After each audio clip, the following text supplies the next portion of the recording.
नमस्कार। देश काल में आपका स्वागत है। मैं हूं मुकेश कुमार। दोस्तों, क्या अजित पवार अब शरद पवार की एनसीपी पर या एनसीपी को कैप्चर करना चाहते हैं, उसको कब्जा करना चाहते हैं? विधानसभा चुनाव में शानदार सफलता अर्जित करने के बाद और महाराष्ट्र का उप मुख्यमंत्री बनने के बाद और मनचाहा विभाग हासिल करने के बाद क्या उनका आत्मविश्वास अब आसमान छूने लगा है और वे अब महाराष्ट्र में एकीकृत एनसीपी के सर्वे सर्वा बनने का ख्वाब देख रहे हैं या उसकी रणनीति बना चुके हैं? ये सवाल इसलिए उठ रहे हैं कि एक मूव उनकी पार्टी की तरफ से शुरू हो गया है कि दोनों जो एनसीपी है उनका एकीकरण हो जाना चाहिए। प्रफुल्ल पटेल इस तरह की बात कर चुके हैं। उस अजित पवार की पार्टी के कई नेता इस तरह की बात कर चुके हैं और अब अजित पवार की मां ने भी पारिवारिक एकता की दुहाई देते हुए एकीकरण की बात कही है। और एकीकरण की बात जब ये कही जाती है तो इसका मतलब है कि अजित पवार के वर्चस्व वाली पार्टी, क्योंकि आज की तारीख में अजित पवार की पार्टी शरद पवार की पार्टी के मुकाबले कहीं ज़्यादा मजबूत है।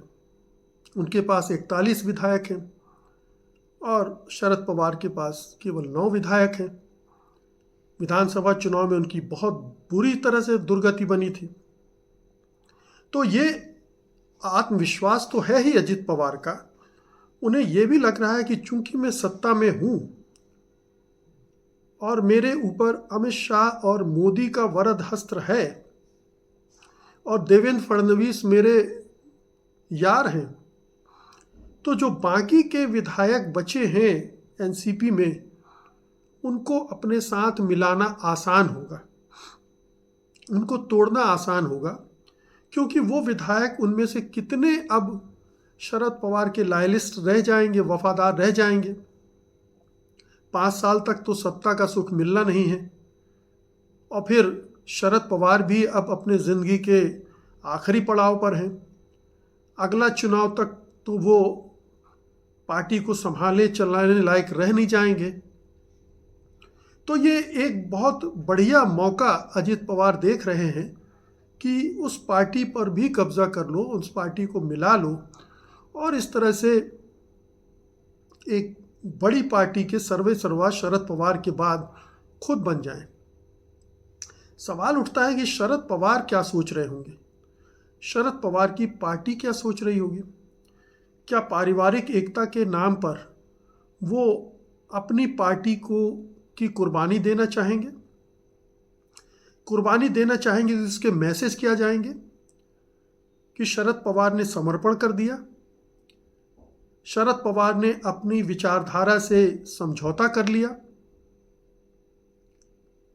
और वो अपनी बेटी सुप्रिया सुले का क्या भविष्य देखेंगे अजित पवार वाली एनसीपी में?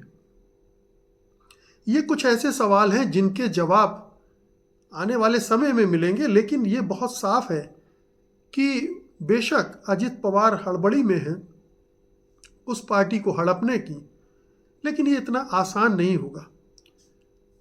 हो सकता है 1-2 विधायक टूटकर चले भी जाएं, लेकिन पूरी पार्टी को निगलना आसान नहीं होगा। और ध्यान रहे कि सुप्रीम कोर्ट में कुछ मामले भी चल रहे हैं, उनमें कब कैसा फैसला आ जाए कोई नहीं जानता, क्योंकि पार्टी सिंबल पे दावा तो अजित पवार से ज़्यादा शरद पवार का बनता था। लोकसभा चुनाव में शरद पवार की पार्टी ने अजित पवार की पार्टी के मुकाबले कई गुना बेहतर प्रदर्शन किया था। तो शरद पवार की अहमियत अभी महाराष्ट्र की राजनीति में कम नहीं हुई है, बावजूद इस चुनाव में हार के।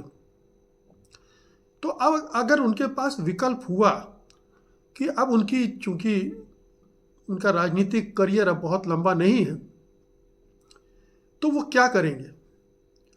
अपनी पार्टी का विलय वो अजित पवार की पार्टी में करवाना पसंद करेंगे, या अगर उन्हें लगा कि ये वो पार्टी नहीं चला सकते हैं अब और उनके पास कोई दूसरा नेता नहीं, अगर सुप्रिया सुले पार्टी की कमान संभालने को तैयार हो जाएं तो और बात है।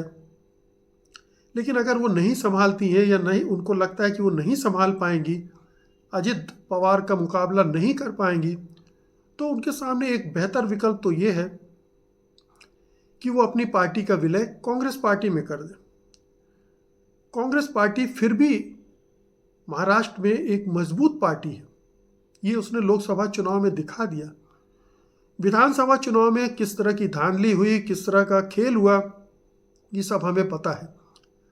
इसलिए उस विधानसभा चुनाव को आधार मानना ठीक होगा नहीं।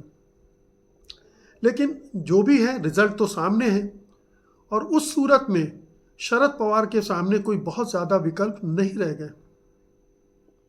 तो उन्हें सोचना पड़ेगा कि धीरे धीरे अपनी पार्टी को टूटने दें या एक मुश्त विलय करके कांग्रेस पार्टी को मजबूत करने में अपना बाकी समय लगाएं। कांग्रेस पार्टी में जाने से सुप्रिया सुले का भविष्य भी चमक सकता है, क्योंकि सुप्रिया सुले महिला नेता हैं और इस पूरे राजनीतिक दौर में महिला नेत्रियों की जो ताकत है वो बढ़ने जा रही है, तो वहाँ उनकी स्थिति मजबूत हो सकती है। और अगर वो समर्पण करेंगे तो हो सकता है सुप्रिया सुले को केंद्र में मंत्री बनने का अवसर मोदी जी दे दें। लेकिन ये एक तरह से आत्मघाती भी होगा। पूरी जो अभी तक की एक सेकुलर छवि शरद पवार की बनी रही है, उस पर बट्टा लग जाएगा। कहा जाएगा कि अपनी बेटी के लिए उन्होंने अपने उसूलों का खून कर दिया। और सुप्रिया सुले भी क्या बीजेपी में कंफर्टेबल होंगी या एनसीपी में कंफर्टेबल होंगी, अजित पवार के नेतृत्व में वो कंफर्टेबल होंगी, या उन्हें लगेगा कि बेहतर है कि कांग्रेस में राहुल गांधी, प्रियंका गांधी, मल्लिकार्जुन खड़गे, इनके साथ मिलकर काम किया जाए और शरद पवार उनके लिए एक बेहतर पोजीशन कांग्रेस में निगोशिएट कर लें, बार्गेन कर लें। ये एक स्थिति हो सकती है। और दोनों पार्टी अगर मिल जाती है महाराष्ट्र में, तो महाराष्ट्र में भी कांग्रेस पार्टी को भी ताकत मिलेगी और पूरी एक रिवाइवल वहाँ शुरू हो सकता है। तो ये प्रश्न है, अजित पवार आसानी से कब्जा नहीं कर पाएंगे। ये फैसला लेना शरद पवार के लिए मुश्किल होगा। पारिवारिक एकता के नाम पर वो वैचारिक और राजनीतिक प्रतिबद्धताओं की बलि नहीं देना चाहेंगे। तो देखना यह है कि दोनों खेमे कब तक अपनी बात पर टिके रहते हैं, कब तक अजित पवार इसको परस्यू करते हैं और उनको कितनी सफलता मिलती है, और अंततः शरद पवार क्या फैसला करते हैं, उधर जाते हैं या कांग्रेस के साथ बने रहते हैं, कांग्रेस में शामिल होने की घोषणा करते हैं। बहुत बहुत शुक्रिया आपका, धन्यवाद, नमस्कार।